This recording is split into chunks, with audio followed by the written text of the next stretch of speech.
I speak at 50 or 60 franchise or multiple outlet conferences like this a year. I did 3 this week here in Vegas. And the thing that disappoints me the most is that I know you're going to come here and you're going to catch up with your mates and you're going to have a good time, and that's fantastic. But are you going to get really deep and vulnerable with each other and really help each other out as peers? He just made a connection with the group that was so instantaneous. It's about the 7,000 people that are in this room that's going to make a difference to your life in the next couple of days. Because here's the deal. The smart guys aren't on stage. Let me just step off for a minute. They're never on stage. The smart guys sit beside you. I want you to turn to the person beside you right now and say, I've heard you're the smartest person in the room. It's always good. You can spot the good mates, like really close friends sitting beside each other that have been mates for years, a couple over here. I'm not going to say that to you. The smart guys are sitting right beside you. I want you to do 2 things for me. I want you to open up and use that people power to drive your business to achieve the things in life that are important to you. Been there, done that. You know, he's lived it. He's walked the walk. And I was having this proud father moment when I was sitting in the plane, looking back over my notes and really excited about some of the things we're going to do. And I reflected on the last couple of years of changes that we've made in the business as a result of coming to a function like this. And I went very quickly to a dark place, because what I realised was that I got back from a number of these functions, I'd made a number of changes in the business, but none of them stuck. The really sad part for this was that we had 4 different companies at this time. One of them was a real estate brokerage. One of them was a leading franchise consultant business in Australia that used to consult to the franchise community and build franchise operating systems.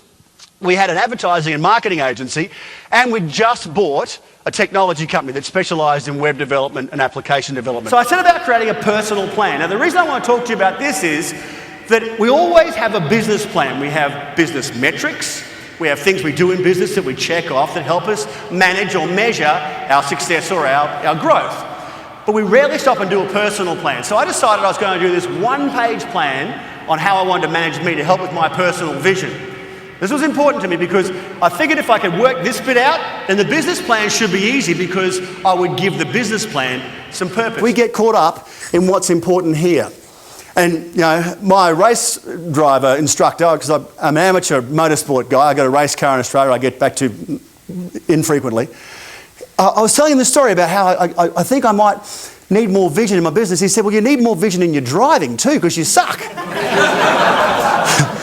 And I said, what do you mean? He said, you're worried about the accident. Stop trying to avoid the accident and start focusing on winning the race. Succinct and to the point. Now, this is challenging because most of us, unfortunately, live a lot of our lives down here because we get caught up on the treadmill of life and we go and go and go and go and go because we're driven by that. That's why you're here. You are here because you like being the best of the best, and that's great. What I'd like you to look at in the next couple of days is how you're going to give that purpose. That's going to help with this whole person philosophy. Yeah, great energy and very intuitive and kind of a deep thinker, which is, it's nice, it's refreshing. But the reality is that with the information you're about to get in the next couple of days, I need you to reverse engineer this a little bit for me if you're really going to make an impact. I want you to start with what you typically do last first. Then you'll be able to put the plan in place with the platform that you already have. Then we'll work out how we can maybe display that to the people we lead. We've applied the same philosophies in this business that the same thing must happen every day. We've got moments in time where these guys connect. We have moments in time, we have a sales meeting at 8:15 every Monday. Full stop, everyone knows it. We have daily sales huddles every morning at 8:15 for 5 minutes where we go through the roadblocks that we are likely to experience that day. We have administration meetings in exactly the same fashion every week. Finance meetings in exactly the same fashion. Operating meetings in exactly the same fashion. It's consistent, they know it, it's coming, it's happening. That's just the way we do things around here.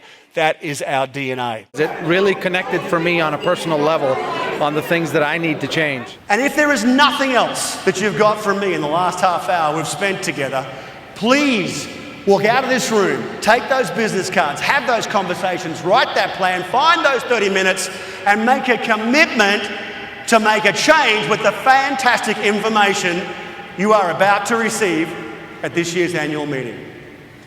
Thanks for sharing half an hour of your life with me. I'll see you in Speaker's Corner.